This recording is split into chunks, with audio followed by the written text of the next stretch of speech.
تمہیں آرے سے چیرا جائے گا، اللہ میری سعادت،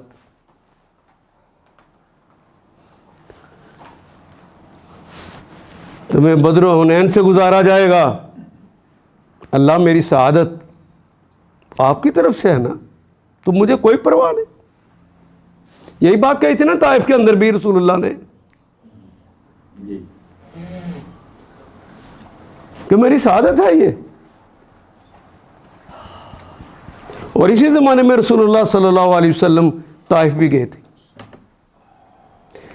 ان واقعات کے اندر رہتے ہوئے ذرا غور کیجئے، اتنا رب راضی ہوتا ہے کہ انسان جب پوری طرح بندہ بن جائے، دنیا کی آزمائشوں کو، دنیا کی تکلیفوں کو پر انگیختہ کرتا ہو اور آگے مسلسل بڑھتا جا رہا ہو، اللہ کو اس قدر راضی کر لیتا ہے کہ اللہ انہیں جو دنیا میں ان کے دربار میں کھڑے ہو کر خلیفہ بن کے اس کی اطاعت کر رہے ہوتے ہیں، پھر محمد رسول اللہ کو کیا کیا؟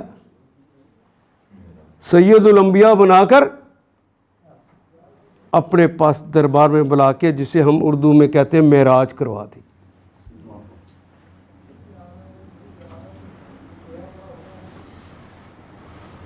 یہ ہر مومن کے لیے مجال کھلی۔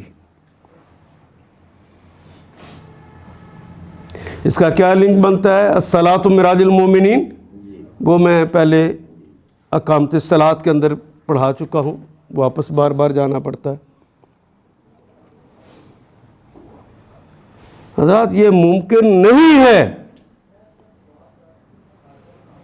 کہ تم عاجزی دکھاؤ اللہ دنیا کا اقتدار نہ دے،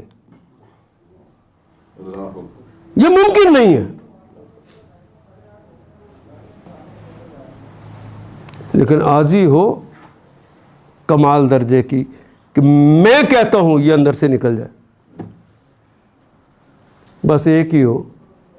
اللہ یوں فرماتے ہیں، محمد رسول اللہ یہ ارشاد کرتے ہیں، اللہ نے جو ضابطہ اخلاق دیا ہے وہ تو یہ کہتا ہے۔ اللہ کہہ دے،